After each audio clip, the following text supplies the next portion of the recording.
Hola, muy buenos días a todos los oyentes. Bienvenidos a nuestro webinar sobre el que abordaremos los criterios y aspectos ESG en el real estate y, bueno, visión general y normativas medioambientales europeas.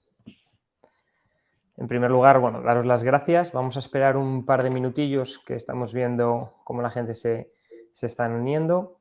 Y antes de nada, comentaros que tenéis un chat disponible que os invito a iros presentando.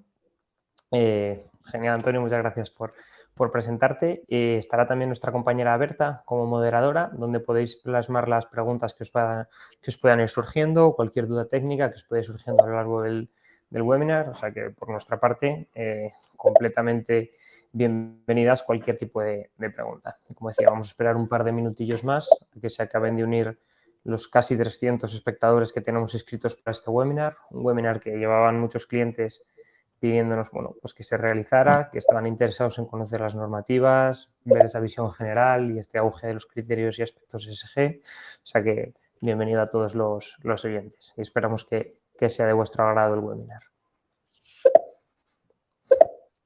Bueno, ya vamos viendo cómo os vais soltando. Me acompaña Carolina, que ahora pasaré a presentar. Vamos a esperar ese minutillo más para que nos vayamos familiarizando. Y como os decía, a mano derecha tenéis el chat, también tenéis una opción de preguntas que tendremos a última hora del webinar, un pequeño tiempo. Es verdad que es un webinar extenso porque hay mucha normativa, hay mucha legislación.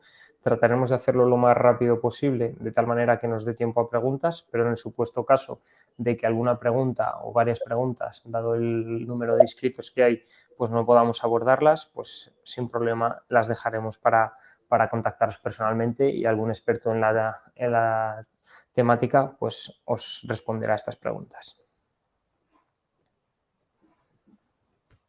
30 segunditos y empezamos, que ya estamos viendo cómo se va uniendo la gente. Muy buenos días a todos, que veo que vais presentándoos por el chat y encantados de que nos acompañéis hoy con nosotros.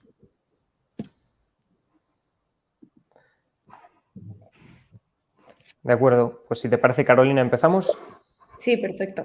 Genial. Bueno, pues lo primero de todo, muchísimas gracias a todos los oyentes, todos los asistentes, como decíamos, casi 300 asistentes que nos acompañan en este webinar organizado por DIPKI España, un webinar con una temática muy clara, una temática que tiene actualmente mucha controversia, que tiene muchas actualizaciones, que se va legislando continuamente, que se va hablando de ello al respecto y que cada día pues, está en una continua evolución, en un continuo cambio.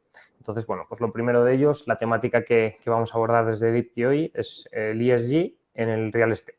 Hago un pequeño matiz, ¿qué es el ESG? Bueno, para muchos de los que nos estáis escuchando seguro que es una obviedad, pero bueno, el ESG recoge los criterios ambientales, sociales y de buen gobierno y viene de las siglas en inglés Environmental, Social and Governance. Entonces, bueno, pues el webinar de hoy vamos a tratar de abordar esa visión general, tanto a nivel global a nivel europeo y un poco más aterrizada, que es lo que más nos interesa a nivel nacional. Veremos también una comparativa de las normativas medioambientales europeas, de los principales países de nuestro entorno, de los principales países, muchos de ellos los más avanzados, que siempre en estos aspectos ESG pues tendemos a mirar hacia esos países que tienen pues esa tendencia o que son más innovadores o que llevan años legislando al respecto. Entonces, este va a ser el webinar que abordemos para hoy. Hacemos una breve presentación. A día de hoy me acompaña mi compañera Carolina Paniagua, encargada y lleva conmigo la parte de desarrollo de negocio. Buenos días, Carolina. Hola, mucho gusto. Y por mi parte, Javier González, muchos ya me conocéis, veo que muchos de nuestros clientes ya estáis con nosotros, bueno, también en la parte de desarrollo de negocio y familiarizado pues, con la comunidad DIPKI, que como bien decíamos, pues cada vez somos más y cada vez estamos más presentes en nuestro país. Y bueno, pues desde DIPKI, para todos aquellos que se unen hoy y no nos conocen, bueno, pues estamos especializados en acompañar en esa transición sostenible del sector real estate, es decir, que nos enfocamos principalmente en empresas o en clientes, administraciones, corporaciones que se enfocan en el ámbito del real estate o que gestionan grandes activos. Vamos a hablar Lo primero de todo, en la agenda de hoy vamos a hablar de 4 puntos principales y luego una parte de preguntas. Lo primero que queremos dar es un enfoque sobre cómo está este auge del ESG y sobre la necesidad de aplicar criterios ESG o aspectos ESG tanto en administraciones como en corporaciones, como en diferentes empresas, y creemos, bueno, que cada vez es más necesario que tanto que estas tres corporaciones, administraciones y empresas pues vayan tomando más cartas en el asunto. Hablaremos también un poco de la descripción general y la normativa europea, ¿vale? Una legislación y unas normativas que continuamente, como decíamos, se van actualizando, se van renovando. Entonces, mira, creo que hay algún problema con el audio. Carlos, tratará mi compañera Berta de ayudarte para que lo puedas escuchar bien, ¿de acuerdo? Y bueno, en tercer lugar hablaremos del mercado español, hablaremos también de la normativa reguladora y en cuarto lugar hablaremos extensamente sobre la comparativa de diferentes aspectos o criterios ESG en los diferentes países europeos, ¿vale? Cuando hablamos de criterios ESG, quiero matizar que dentro de la parte ambiental pues, se encuentran criterios como el cambio climático, el uso racional de agua, biodiversidad, eficiencia energética, reforestación, gestión de residuos, economía circular, que es donde más vamos a intentar centrarnos en este webinar, pero luego también abordaremos brevemente la parte social y de gobernanza, donde hablamos la parte social pues, de la parte de satisfacción cliente, igualdad de género, diversidad, apoyo a colectivos vulnerables, salud y seguridad, formación, contribuciones a la comunidad, derechos humanos y, por último, la parte de gobernanza que la dejaremos también un pelín más apartada porque a día de hoy se ha legislado menos al respecto, que es un poco el sistema de gobierno corporativo, remuneraciones, ciberseguridad, cadena de suministro responsable y sistema de cumplimiento, ¿vale? Y bueno, empezamos en un primer lugar, pues bueno, tenemos que ser conscientes de la situación actual que vive el sector inmobiliario, el sector del real estate, y creo que tenemos que estar todos alineados a la hora de implantar estos criterios ESG, porque el sector inmobiliario es uno de los principales causantes del cambio climático a nivel europeo. Cuando hablamos a nivel europeo estamos hablando de que un 40% del consumo energético en Europa proviene del sector inmobiliario, es decir, proviene de los activos. La tendencia es que esto se reduzca, pero además es interesante saber que va a ser algo difícil, porque la tendencia es que cada vez vaya habiendo más vehículos eléctricos que previsiblemente van a realizar sus cargas en las oficinas donde se desplaza la gente para trabajar o en sus propias viviendas, con lo que las electrolineras serán un apoyo puntual, pero este consumo va a recaer principalmente en el sector del real estate, el sector inmobiliario. Por eso este 40% de consumo energético, pues a priori hay que intentar reducirlo, pero ser conscientes de que se va a realizar una carga sobre él. Hablamos también de un 36% de las emisiones de CO2 en Europa provienen del sector inmobiliario, con lo que, bueno, es otro gran factor contaminante en este aspecto, ¿vale? Y por último, pues bueno, en concreto hay que centrarse en el parque inmobiliario, que no es un parque inmobiliario actual y renovado, es decir, en ese 99%, 90 y tantos por ciento, que son parques inmobiliarios que ya llevan unos años en funcionamiento, que necesitan aplicar medidas de eficiencia energética, que necesitan aplicar medidas de aislamiento, bueno, pues que se pueden realizar una serie de acciones sobre ellos. Entonces, bueno, en ese aspecto, pues es interesante saber realmente en qué punto nos encontramos respecto al cambio climático.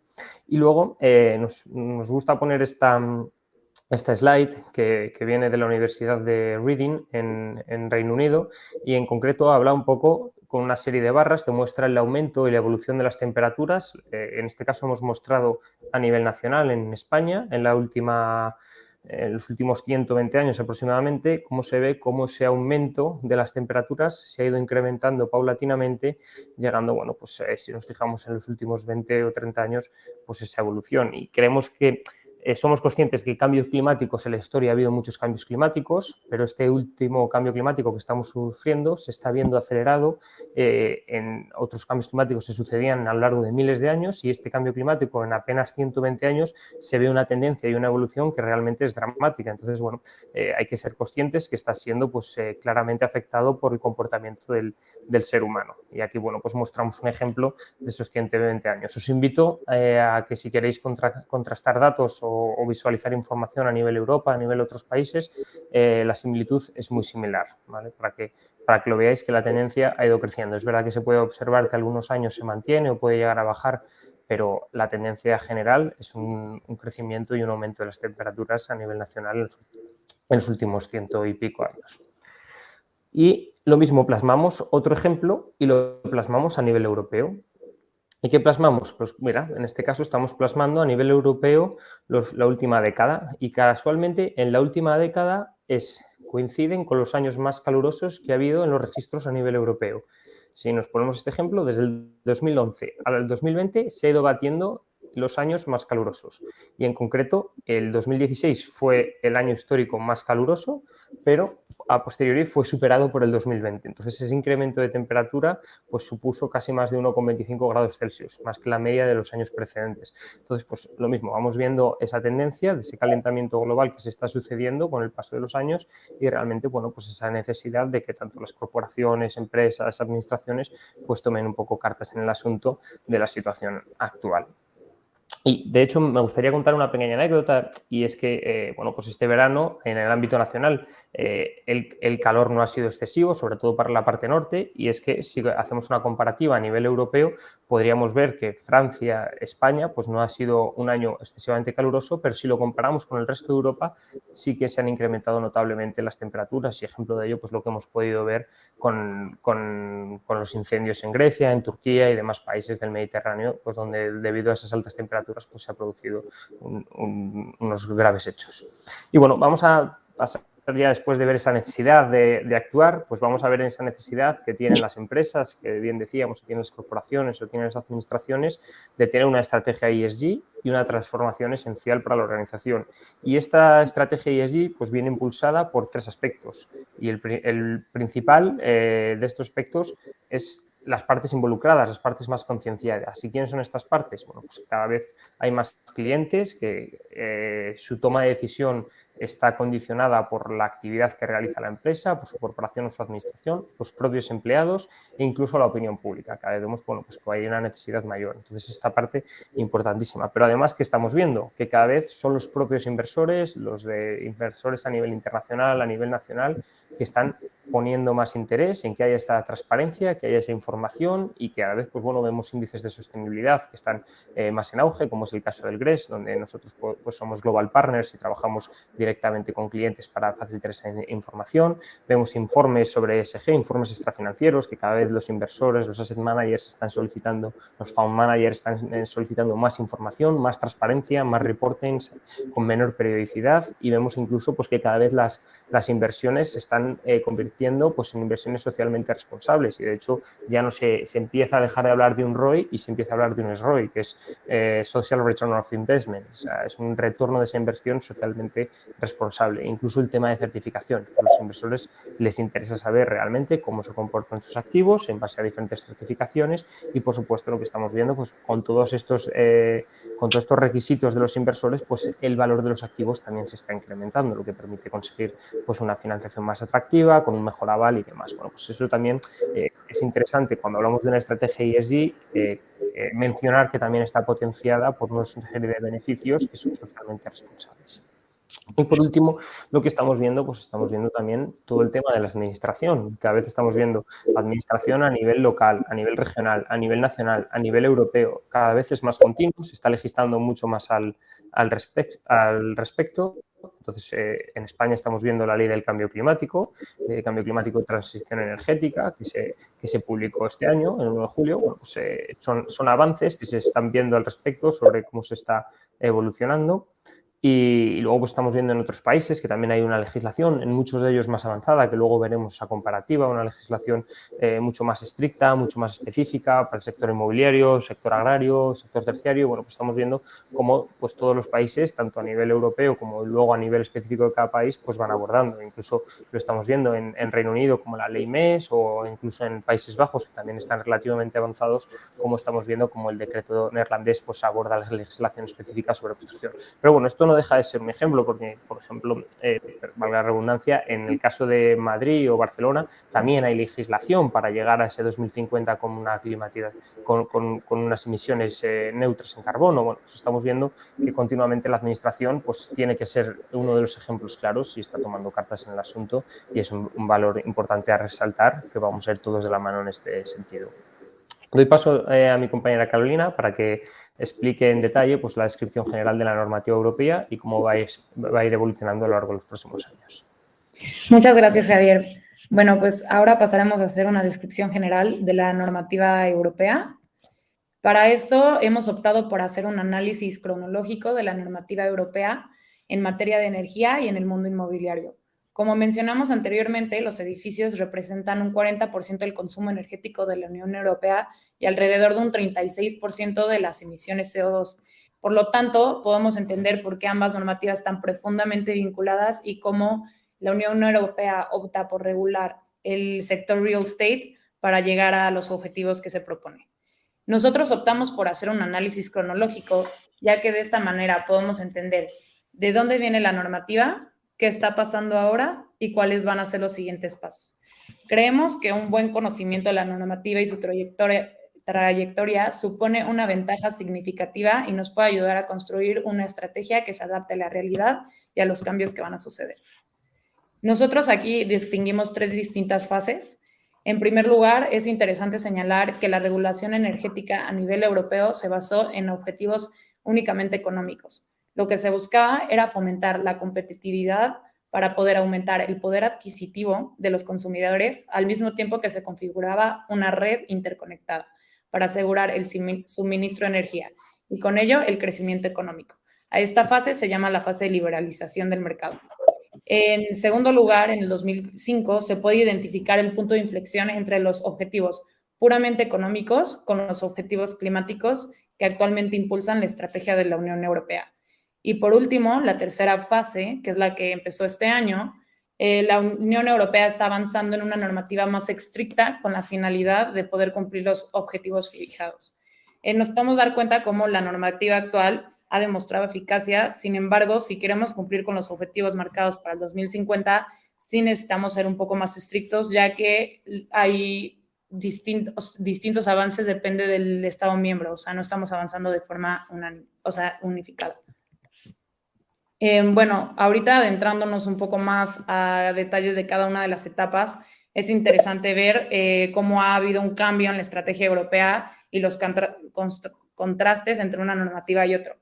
En relación a la primera etapa, que es la etapa de liberalización del mercado, podemos ver 2 normativas muy importantes. La normativa del mercado de energía de 1996, en la cual se impone la liberalización de un mercado energético, que actualmente pues España cuenta con un mercado liberalizado, y la normativa del 2002, que es la Directiva de Rendimiento Energético de Edificios, la cual es una de las normativas más importantes en el mundo real estate, y en la primera que se introduce una versión de un certificado de rendimiento energético EPC, Energy Performance Certificate. Como mencioné, a partir del 2005 es la inflexión entre los objetivos económicos y los objetivos medioambientales. Aquí cabe resaltar que la Directiva de Rendimiento Energético de los Edificios sufre un par de reformas. Se introduce el estándar de construcción de emisiones neta cero para los edificios nuevos y la estrategia de renovación a largo plazo para los Estados miembros.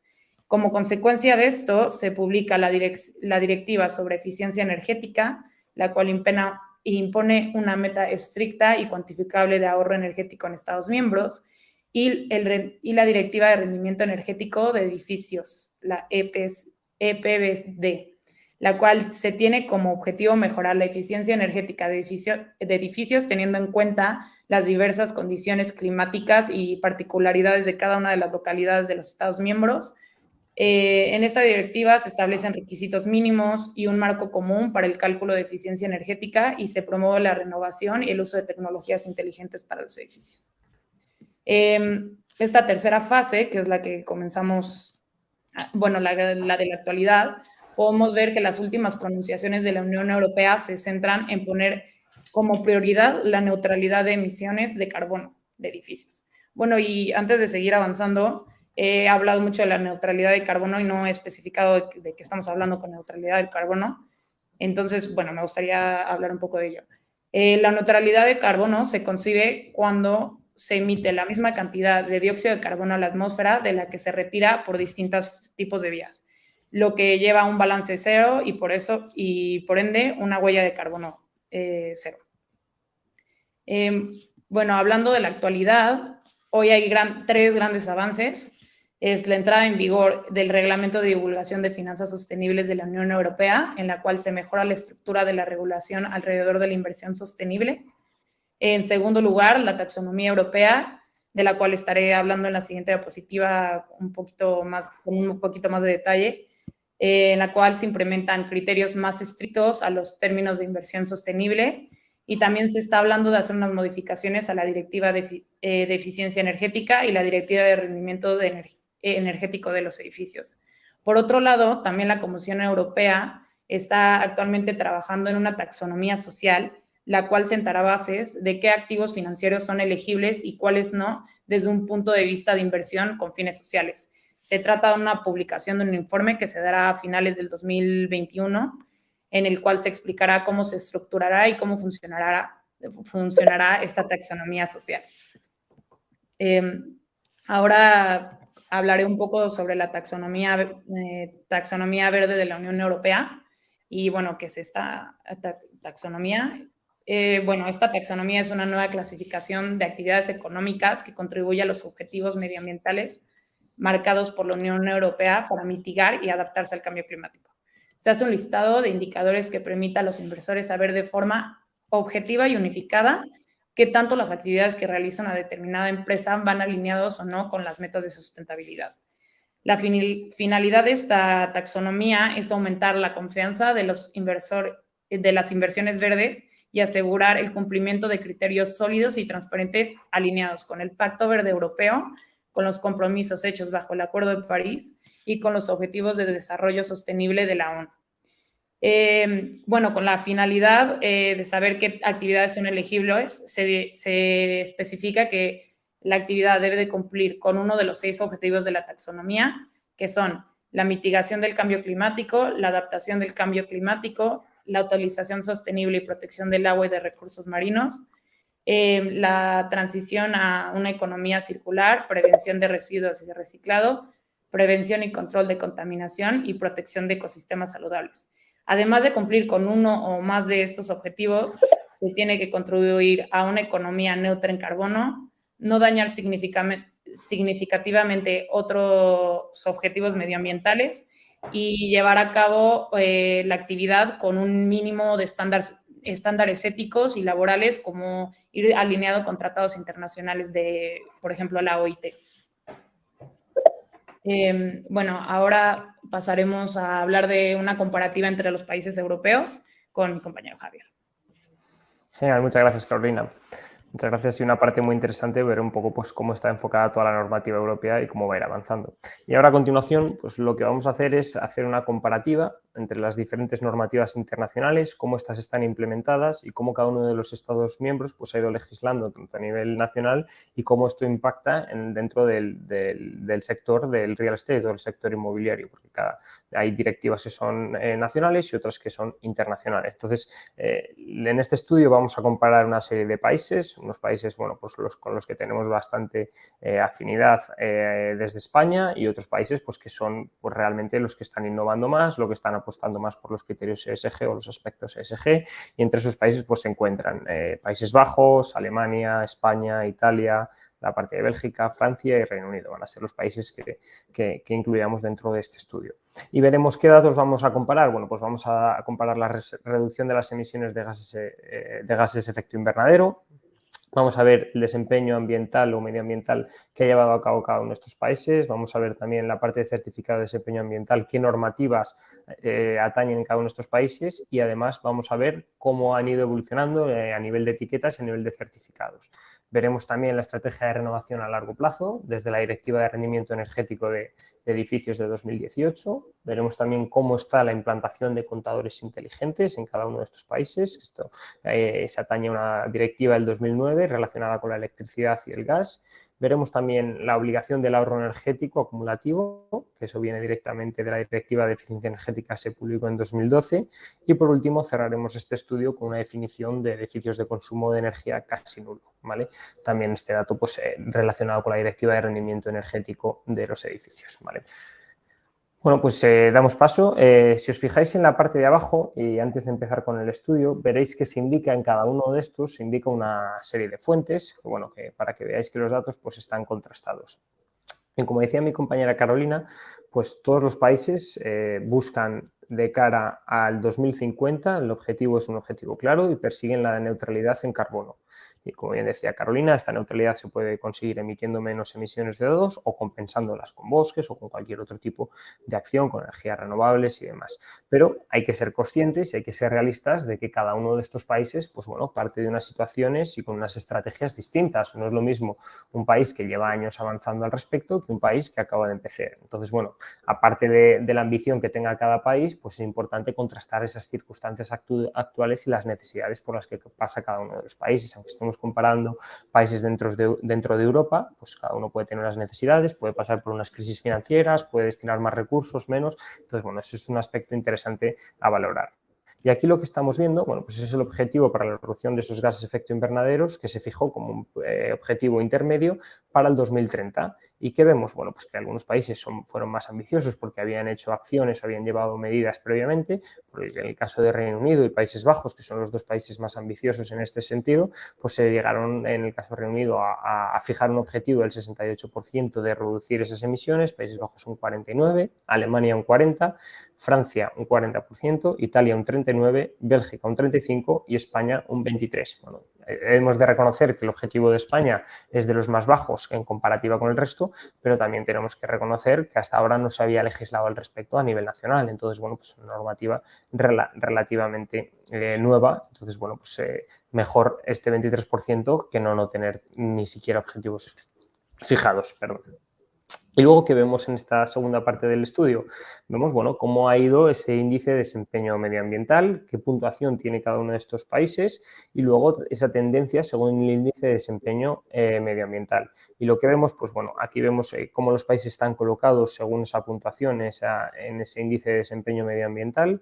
Vemos en primer lugar que Reino Unido pues, es de estos primeros países, que está cerca del 85%, a continuación Francia, Alemania, Países Bajos, España, Bélgica y por último Italia, que no ha llevado pues, estas acciones de desempeño medioambiental en gran medida como otros países. Por eso siempre es interesante cuando a la hora de fijar estas soluciones, bueno, pues compararnos con empresas que estén presentes en Francia, que estén presentes en Reino Unido. ¿Y qué es lo que vemos también? Bueno, pues vemos cómo se ha ido incrementando en los últimos 10 años. Entonces, en el caso de Reino Unido, prácticamente en los puntos se ha incrementado en torno a 8 puntos, Francia se ha incrementado en torno a 7 puntos, Alemania es verdad que en los últimos años, un poco en base a la situación actual y bueno, una posible entre comillas, crisis, pues bueno, no ha ejercido mucha presión sobre el desempeño medioambiental junto con Países Bajos, pero España a su vez, pues bueno, sí que ha tenido bastantes acciones y en casi ha incrementado en los últimos 10 años en torno a 10 puntos. Bueno, pues ahí vemos un poco esta gráfica de los diferentes países y cómo cada uno de ellos pues ha tomado esas medidas. Y como bien decíamos al principio de este estudio, todos los datos, aparece la fuente abajo para que veáis que están contrastados y que son datos verídicos. En tercer lugar, pues bueno, vamos a hablar de los certificados de desempeño energético. Hay claras diferencias presentes en la temática de la eficiencia energética de los edificios nacionales existentes y la normativa que regula el certificado de desempeño energético. Entonces, ¿qué es lo que vemos? Vemos que en todos los países es completamente obligatorio para comercializar y para alquilar cualquier activo, pues tener un certificado de eficiencia energética, Energy Performance Certificate. Entonces, en normativa nacional, los requisitos de los certificados de desempeño energético están en todos los países, en Países Bajos, en Reino Unido, en Francia, en Alemania, en Italia, en Bélgica, en España, en todos ellos, y lo vemos en nuestro día a día, si queremos alquilar o comprar, bueno, pues se pide esta información, pero además hay dos países que ejercen una legislación más estricta y además piden requisitos de eficiencia energética mínimo. Es decir, que no vale con saber que la etiqueta es A, B, C o D, sino en el caso de Países Bajos, pues en el sector inmobiliario, dentro de la tipología de oficinas, se debe contar con un certificado de tipo C. La parte positiva, que esto entrará en vigor a partir de enero de 2023. Y en cambio, pues en Reino Unido, pues también van a hacer una normativa de eficiencia mínima para propiedades de alquiler residencial, de tipología residencial. ¿Qué vemos con esto? Bueno, pues que la tendencia ya no solo pasa por certificarse, que eso fue lo que en un inicio en España se legisló al respecto, sino que la tendencia irá paulatinamente a ir pidiendo algún tipo de certificado mínimo. A día de hoy, en España, no es necesario. Y luego vamos a hacer también una comparativa de en qué punto se encuentran a nivel de certificaciones de desempeño energético cada uno de estos países. Si os fijáis, el gráfico lo hemos colocado en el orden del el que menos porcentaje de certificaciones tiene en tipo D.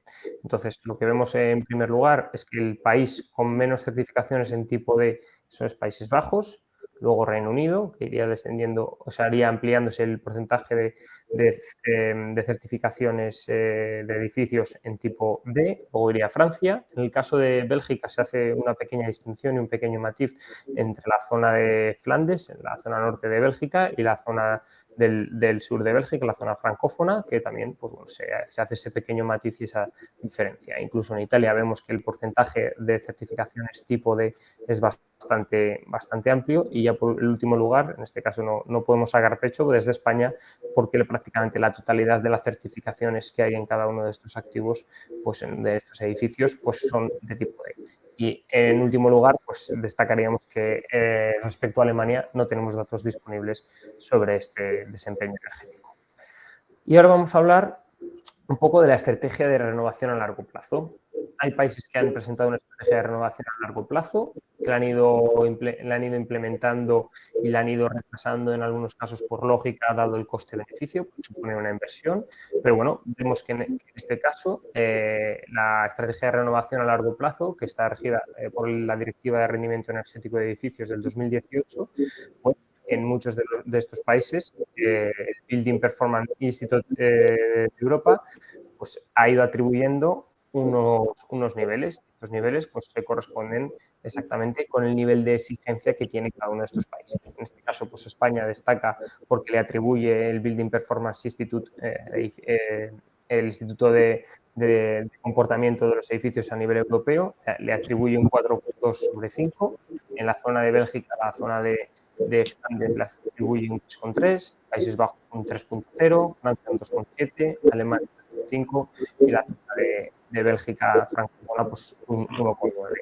Y tendríamos que ver que no tienen estrategia de renovación a largo plazo ni Italia ni Reino Unido, que al respecto pues todavía no han legislado. Y que vemos que además esta estrategia de renovación a largo plazo en algunos países especifica incluso la implementación, que en estos países es Bélgica y España. En otros países directamente pues, nos está abordando esa manera de implementarla, ¿vale? Que es un dato bastante interesante. Y dentro de esta misma estrategia de renovación a largo plazo se engloba una directiva sobre la electricidad y gas que se publicó en 2009, que implica que todos los activos tienen contadores inteligentes, ¿vale? Pues aquí mostramos un poco el despliegue estimado de los contadores inteligentes de electricidad. La directiva explica sobre electricidad y gas. En concreto, matizamos esta gráfica y estos datos muestran la parte sobre la electricidad y hablamos pues, que en el caso de Italia son los más avanzados, con prácticamente el 100% de los contadores inteligentes desplegados. De hecho, tienen previsto dos pautas, una primera generación y una segunda generación. Entonces, ya lo tienen prácticamente desplegados. En el caso de España, reitero, en contadores inteligentes de electricidad prácticamente tenemos el 99% de ellos instalados, es decir, que ya no tiene que venir un técnico de nuestras comercializadoras a nuestro domicilio, llamarnos, solicitarnos que si nos puede leer el contador. En la parte de electricidad toda esa información se envía de manera completamente digital, pero en cambio vemos como otros países, como Países Bajos, Francia, Reino Unido, como esos porcentajes son relativamente más bajos. En el caso de Países Bajos en torno a un 50 y un 80, no hay unos datos exactos. En Francia es en torno a un 50 y un 80, Reino Unido está por debajo del 50. Y en el caso de Bélgica y Alemania, pues bueno, la implementación se ha retrasado lógicamente por un tema de coste-beneficio, ¿vale? Porque no le suponía excesivo beneficio, pero la tendencia pues va a ser que esta directiva sobre la electricidad y gas que se publicó en 2009 implique a los países a ir abordando este sistema. ¿Y qué vemos también? Bueno, pues vemos realmente que hay una obligación de ahorro energético acumulativo y vemos que esta obligación de ahorro energético acumulativo se redactó sobre una directiva de eficiencia energética en 2012 y se exigía a los países sobre 2020 un porcentaje de alcance. Entonces, no tenemos los datos disponibles, todavía no se han volcado los datos disponibles del 2020, pero sí que tenemos una probabilidad que tiene cada uno de estos países de alcanzar el objetivo en base a lo conseguido previamente en 2018. Es decir, sí que hay datos de 2018, no hay datos de 2020, pese a que estamos en 2021, pero sí que hay una probabilidad. Entonces, lo que vemos, pues como algunos de los países directamente en esos objetivos de ahorro energético de 2020, pues tienen que reforzar esos esfuerzos de ahorro. Vemos, pues bueno, que Alemania, Países Bajos, Reino Unido tienen una alta probabilidad porque sí que alcanzaron los objetivos en 2018, es decir, la probabilidad es bastante alta, encima del 50%.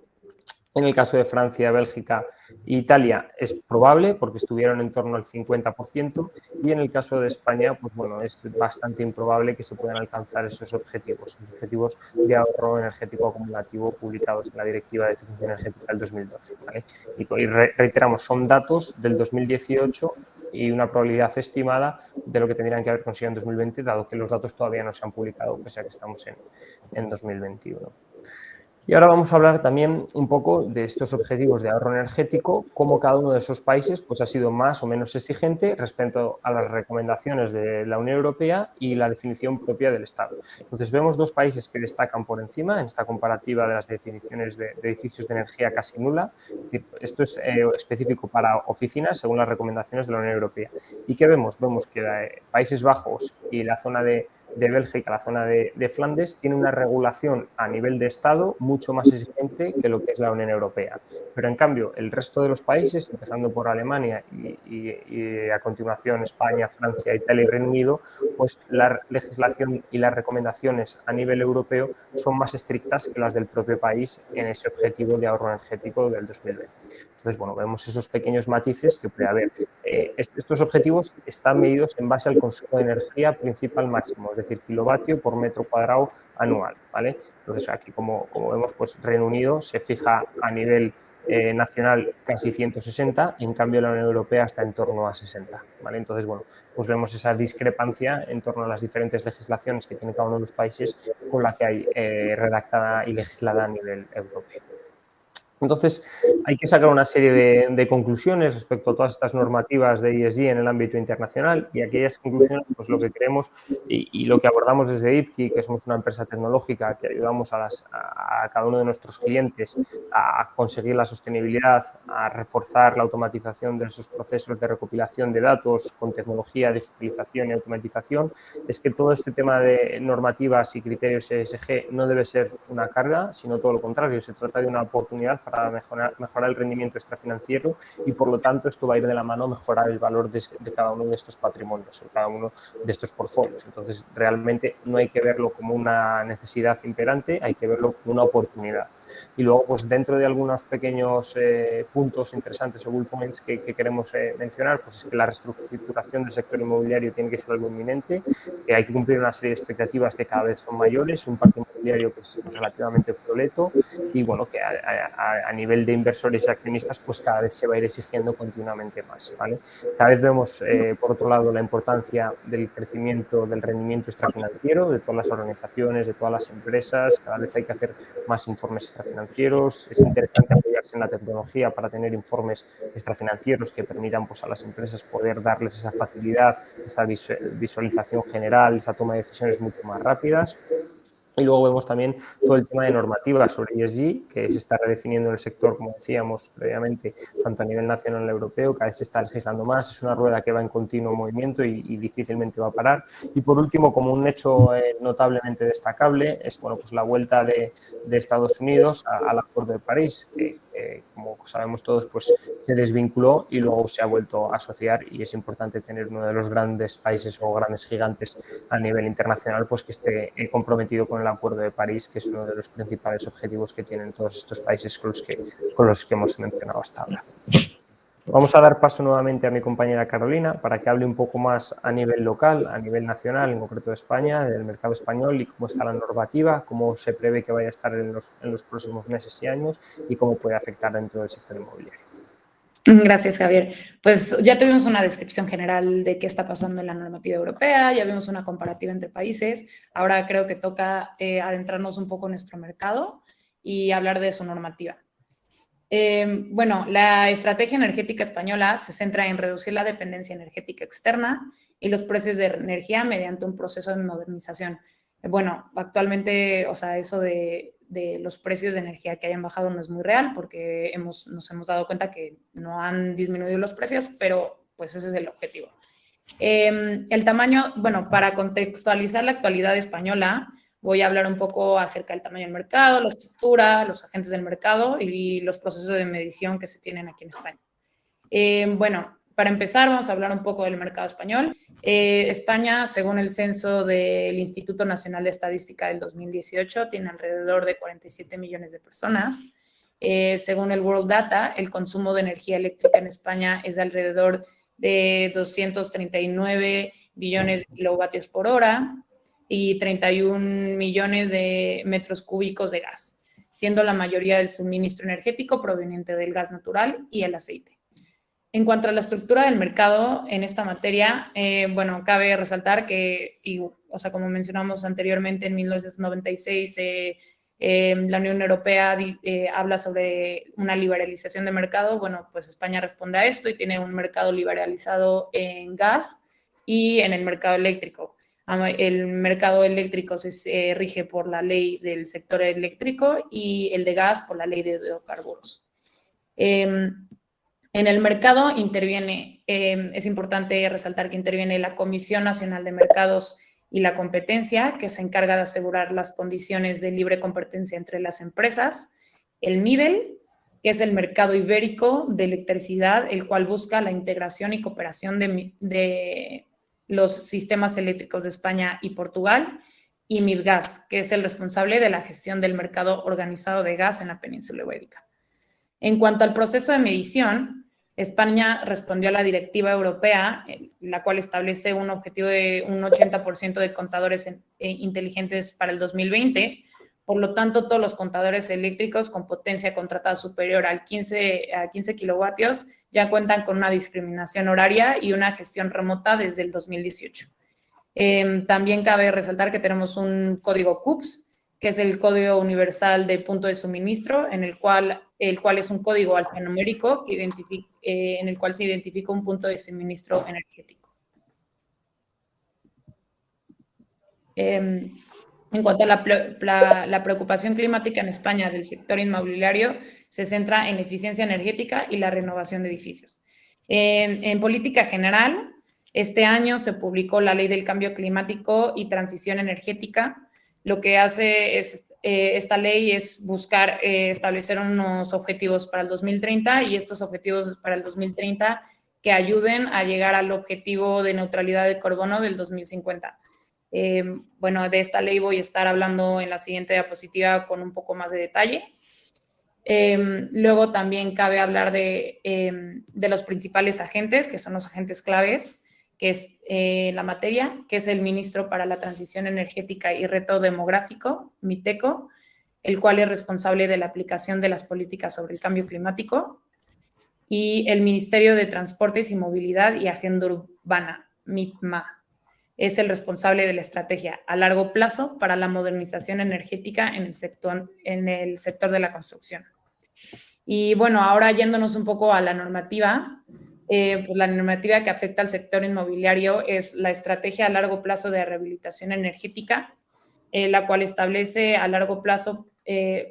una estrategia a largo plazo para apoyar la renovación de los parques nacionales de edificios residenciales y no residenciales, transformándolos en activos inmobiliarios con alta eficiencia energética y descarbonizados antes del 2050, facilitando una transición económica rentable de edificios existentes en edificios de consumo de energía casi nulo. También existen tenemos las certificaciones energéticas de los edificios, que conlleva que se deba de poner a disposición de los compradores o arrendatarios los certificados de eficiencia energética a la hora de celebrar contratos de compraventa o arrendamiento. Y tenemos las auditorías de energía que se vuelven obligatorias para grandes empresas a partir de los 250 empleados o ingresos mayores a 50 millones de euros. O sea, estas auditorías se realizan aproximadamente, cada 4 años. Ahora, hablando un poco de la ley del cambio climático, y Transición Energética. Esta fue aprobada en el Congreso en abril del 2021 y es un instrumento normativo que responde al compromiso asumido por España con el proceso de descarbonización y busca que el país alcance la neutralidad climática. ¿Qué hace esta norma? Pues la norma establece un avance paulatino y cómo empezar a incorporar el cumplimiento de ciertos objetivos específicos para el 2030. O sea, marca objetivos para el 2030, los cuales se van a estar revisando para llegar a la neutralidad de carbono para el 2050. La finalidad de esta ley consiste en garantizar el cumplimiento de los objetivos del Acuerdo de París, facilitar el proceso de descarbonización de la economía española para garantizar el uso racional y solidario de los recursos, promover la adaptación a los impactos del cambio climático y la implementación de un modelo de desarrollo sostenible que genere empleo de calidad. Para el 2030, la ley marca los siguientes objetivos: reducir las emisiones de gas de efecto invernadero en un 23% respecto a 1990, alcanzar una penetración de energías de origen renovable en el consumo de energía final al menos de un 42%, alcanzar un sistema eléctrico con al menos un 74% de generación a partir de energías de origen renovable, mejorar la eficiencia energética disminuyendo el consumo de energía primaria en al menos un 39,5% con respecto a la línea base conforme a la normativa comunitaria. Para el 2050 se busca que España alcance esta neutralidad climática y que la mayoría del sistema eléctrico se base en fuentes de generación de origen renovable. Como mencioné anteriormente, el punto de objetivos del 2030 es que estos se vayan, o sea, que marquen una cierta ambición y que sea revisable para que cada vez esta ambición incremente y podamos llegar a cumplir con lo que se ha comprometido España, tanto con la Unión Europea como en el Acuerdo de París, que es una neutralidad de carbono para el 2050. Con la finalidad de determinar el marco de actuación en materia de acción contra el cambio climático, se crearon dos grandes herramientas de gobernanza del clima que se establecen bajo el reglamento sobre la gobernanza de la Unión de Energía y Acción por el Clima. Esto es del Parlamento Europeo. Y estas dos herramientas son los planes nacionales integrados de energía y clima, que tienen como finalidad ser una herramienta de planificación llamada a orientar las decisiones en materia de política energética y climática y las inversiones públicas y privadas asociadas a esta. Y por otro lado tenemos la estrategia de descarbonización al 2050, la cual busca proyectar una senda con los objetivos de descarbonización de la economía para el año 2050, con las actuaciones previstas del año 2030. O sea, ambas herramientas son coherentes entre sí y lo que buscan es asegurar un cumplimiento de los objetivos marcados por la Unión Europea. Y por último, en la Ley del Cambio Climático hay un artículo muy interesante que es la disposición final 12ª, que habla sobre la huella de carbono y los planes de reducción de emisiones de invernadero de las empresas. En este artículo se menciona que, bueno, que a las empresas en el territorio nacional se les va a exigir que cumplan y publiquen con su huella de carbono, y todas estas empresas que se vean obligadas a publicar su huella de carbono también van a tener que publicar un plan de reducción de emisiones de gas invernadero, con el fin de, como decimos, o sea, llegar a una transición energética y llegar a una neutralidad de carbono para 2050. Bueno, por nuestra parte ya expusimos la información que queríamos enseñarles. Quisimos ser muy breves y muy concisos, porque si nos adentráramos en cada una de las normativas, pues tardaríamos horas. El seminario no sería de 1 hora, por lo cual, pues con esto finalizamos. Vamos a pasar a una ronda de dudas y preguntas para que, bueno, nuestra compañera Berta ha ido apuntando en el chat.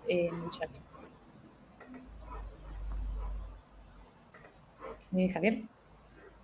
Sí, genial. Bueno, pues tenemos una primera pregunta de Gonzalo López y nos pregunta: ¿se prevé a corto plazo una taxonomía a nivel europeo en el ámbito de la gobernanza? Bueno, pues a día de hoy existe la taxonomía con criterios medioambientales, que engloba la parte de la E. Es verdad que se está redactando un borrador sobre la taxonomía social, que sería la parte de la S, y este borrador se presentará previsiblemente a finales del año.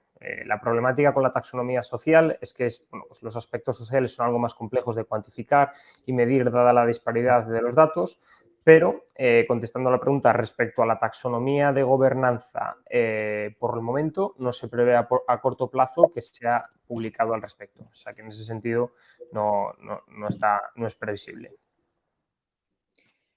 Bueno, y aquí tenemos otra pregunta de Francisca Gallardo, que nos pregunta, ¿qué diferencia hay entre los objetivos del 2030 y 2050? ¿Cuál de los objetivos es más ambicioso? Pues los objetivos del 2030 son básicamente un medio para alcanzar los objetivos del 2050. O sea, el 2050 es mucho más ambicioso porque consiste en llegar a una neutralidad cero, pero los del 2030 son necesarios para llegar a establecer una estrategia adecuada para llegar a la reducción de la huella de carbono del 2050. Muchas gracias, Carolina. Bueno, tenemos otra pregunta que nos formula Gabriel Santamaría Tomé y nos dice, ¿cómo puede influenciar todos estos criterios al negocio promotor residencial en España? ¿Esto supondrá más costes y acabará elevando el precio de la vivienda? Bueno, pues a ver, aquí sin duda la producción de vivienda afronta pues, importantes cambios y, por tanto, en el punto de vista medioambiental como social, las promotoras que son líderes del sector a medio plazo serán aquellas que incorporen todos estos criterios ESG en su estrategia, es decir, van a ver incrementadas sus ventas en función de todo esto y eso lo veíamos un poco que al final el cliente también es uno de los propios que va a demandar que estas viviendas sean sostenibles y que este incremento siga en aumento y además de eso es importante matizar que el acceso a la financiación también tiene en cuenta todos estos criterios de sostenibilidad y específicamente medioambientales, lo que quiere decir que si tu vivienda cuando la compras tiene un Energy Performance Certificate, un certificado de eficiencia energética tipo A la hora de comercializar y vender esa vivienda, pues vas a ver incrementado ese importe en la venta. Por lo tanto, lo decíamos durante la presentación, criterios ESG hay que unirlos con ellos. Hay empresas que todavía no lo ven con buenos ojos, pero hay que verlo como una oportunidad para que se incremente el valor del patrimonio y para que las empresas estén posicionadas. Y de hecho lo estamos viendo en los grandes fondos inversores que estos criterios ESG cada vez son una de las tendencias más demandadas. Entonces, realmente sí es verdad que a priori puede parecer unos costes, pero hay que verlo como una inversión y una oportunidad. Bueno, aquí tenemos otra pregunta de Francisca Gallardo que nos dice, ¿se prevé requisitos de eficiencia energética mínimos para España, al igual que existen a día de hoy para el Reino Unido y los Países Bajos? Y pues, o sea, la pregunta es que al día de hoy no se contemplan unos requisitos específicos para España. Probablemente en un futuro los podremos ver, pero al día de hoy no hay. Muchas gracias, Carolina. Tenemos otra pregunta de Gonzalo López y nos pregunta, ¿cuáles son las empresas que se verán obligadas a publicar la huella de carbono según la nueva ley del cambio climático? Y bueno, pues a día de hoy, a nivel nacional, es voluntario publicar o reportar la huella de carbono. Es decir, no existe una obligación o legislación o directiva al respecto que obligue a las empresas a llevarlo a cabo o a hacerlo. Es verdad que cuando se publicó la ley del cambio climático, que creo que previamente, y corrijo si lo he dicho mal, que fue el 22 de mayo del 2021, que es cuando entró en vigor esta ley del cambio climático, se matizó que las empresas que tendrán obligación de publicar su huella de carbono estarán obligadas a asociarlo a un plan de reducción y tendrán un año de margen para especificar. Entonces, toda esa información será publicada en el registro de huella de carbono y, por lo tanto, pues, dentro del MITECO pues, se podrá visualizar todos estos proyectos de absorción de dióxido de carbono, de compensación y demás.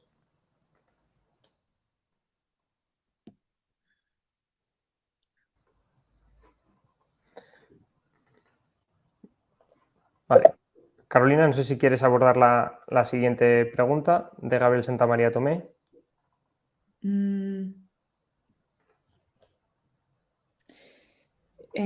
O sea, la pregunta es, ¿en qué aspectos concretos influirá la ley del cambio climático y transición ecológica al sector inmobiliario?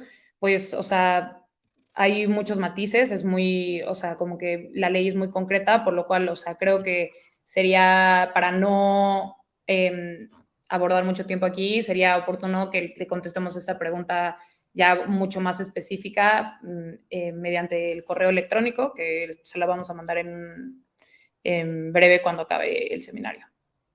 Muy Vale, tenemos otra pregunta de Rodrigo Febrel y nos pregunta, bueno, teniendo en cuenta que China emite más CO2 que toda la Unión Europea junta, ¿cuál es la estrategia planteada con el gigante asiático?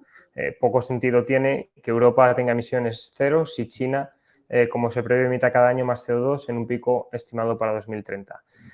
Bueno, realmente el mensaje es claro, China tiene que tener una estrategia conjunta con Europa, conjunta con Estados Unidos, hay una necesidad y bueno, hay alguna luz al final del túnel y bueno, el propio presidente chino, Xi Jinping, creo recordar que dijo que China alcanzaría un objetivo de reducción de emisiones más sólido antes de 2030 y se esforzaría por alcanzar la neutralidad de carbono antes de 2060. Es cierto, y coincido con Rodrigo, que hay una necesidad inminente de que China tome cartas en el asunto, porque China, que es uno de los mayores productores, uno de los que, como bien comenta Rodrigo, uno de los que más emisiones de carbono emite, si no hace nada, poco no vale, pero no vale lo suficiente que Europa y Estados Unidos vayamos de la mano. Entonces, hay un mensaje que últimamente, pues como bien decíamos, el presidente chino publicó que, bueno, pues pretende reducir esas emisiones máximas en 2030 y en vez de fijarse el plazo de neutralidad en 2050, lo fijó en 2060, pero por supuesto que esa estrategia y esa presión internacional y global hacia China pues tiene que ser conjunta para que aborden todavía más medidas. Pero bueno, como matizo, hay ya una leve luz al final del túnel para que China, por lo tanto, pues tome cartas en el asunto y así su presidente creo que es relativamente consciente de esa necesidad. Vemos que hay bastantes más preguntas que nos habéis formulado a través del chat.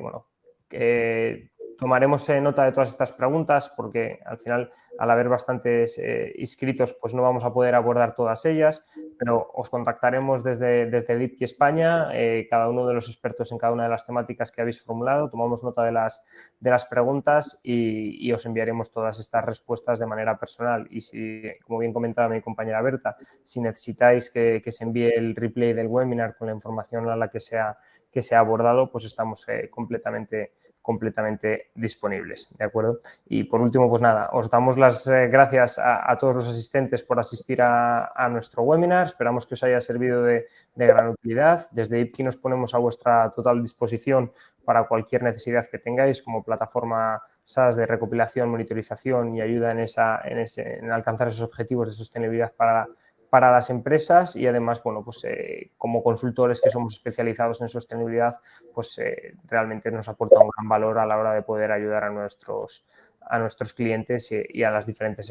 empresas del mercado. Muchas gracias a todos. Muchas gracias. Que tengáis una buena tarde y reitero que contestaremos a todas las dudas que nos habéis planteado.